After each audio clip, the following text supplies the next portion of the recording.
authentically true, bloom into you. Hey guys, welcome back. I hope that video one was serving and supportive for you, where we answered the question, or the most important pieces of the question: how do I align myself with divine inspiration? So, in this video, I'm going to support you in answering the most important part of this question: how do I trust joy and desire? I get this question so much because I had this experience too. Um, I can't trust myself. I didn't learn to trust others when I was young. What happens when we don't trust others is we withdraw connection from ourselves because we just withdraw connection. And then facilitating trust becomes a challenging thing because it looks like, well, I have to, and on one level, this is true. I have to just trust out there to be safe. But feeling safe and loved is really a cultivation of self-trust because we know who is safe to love. We know where it's safe to go. We have those boundaries instilled within us that help us feel safe. So, how do I trust joy and desire? This is an extension of the last video. I want you to start to notice things. So in trauma healing, in nervous system healing, in somatic healing, what we do is we have to find proof of the new. So we disprove the old. And we do this in areas of our life that are safe, that are no big deal, just to show ourselves what happens when I do have that joyful feeling or that desirous feeling. Um, what happens? Like, where does it lead? So we become curious. Curiosity is the opposite of fear, one of the opposites of fear. So we become curious about joy. Now, joy and I have a very close relationship, and I've really come to see it's an energetic, it's a frequency. So joy, inspiration, desire, these are all cousins to me, living in the same frequency, high frequency. And we learn in our world, go into the mind, rearrange out here, control out here, manipulate out here, think, do, as opposed to expand in here by listening for divine inspiration, joy, lightness, internal guidance. And then from that place, moving forward.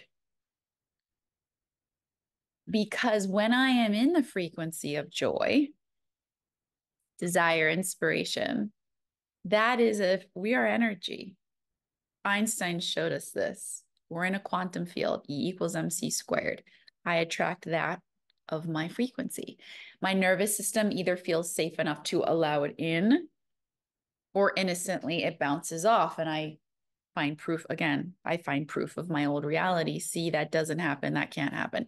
I've seen that as I heal over and over and over again, things are right in front of my face.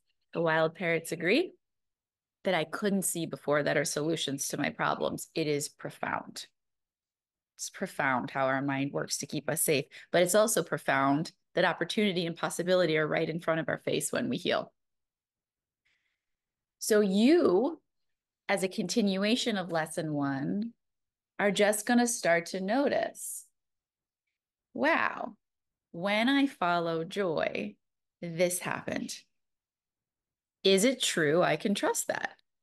Is it true that joy equaled more abundance in some way for me? I always say joy is money in the bank because it might not be a direct, I go do that joyful thing, I'm here, but we're in the frequency of abundance when we follow inspiration. If we're talking on levels of frequency, of consciousness, then of course abundance lives there. So it's like I'm on an elevator of all these levels of consciousness: fear, shame, not one better than the other, joy, inspiration, desire. So when I'm here, then I'm going to open up on that level of the elevator, and things, abundance, living your purpose, living your divine mission, all of these things that are abundant and beautiful and fulfilling are going to be on that level of the elevator.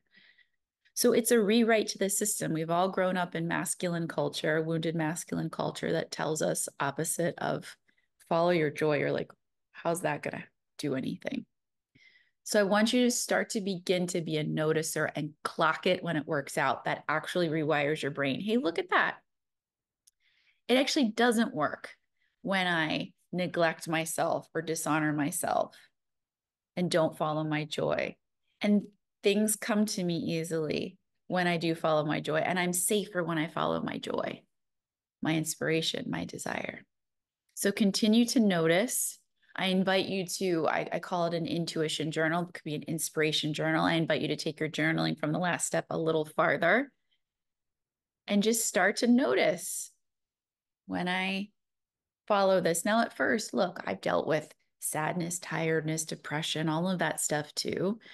And at first it's like, I don't feel joy, but I want you just to notice whether you can grab it or not, that little tiny spark, when there's that little tiny aliveness or lightness of like, huh, that direction, just follow it. It's always there. It's always there. And how do you trust it? Regaining a relationship with it to see it was always a trustworthy source of love in the first place.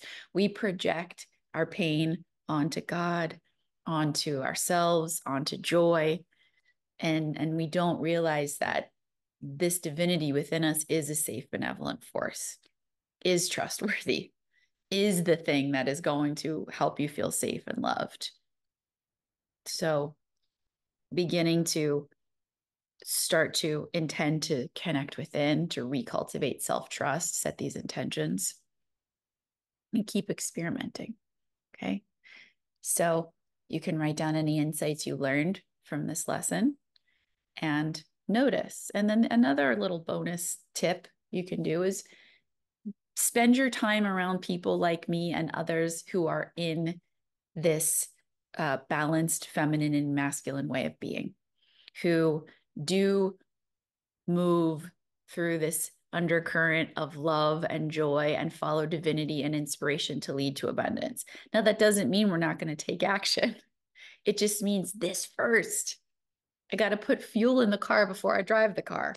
Otherwise, the car ain't doing so well. That's it. That's all we're saying. So I want you just to notice people who live like that and they're okay. Wait a minute, that person seems to be a heart follower and they're doing all right. So let your brain see proof of it in the world of form. Spend your time around people like that. Our mirror neurons will work. And then keep up with your journaling. And I'll see you guys in the next lesson. Come shine with me a light.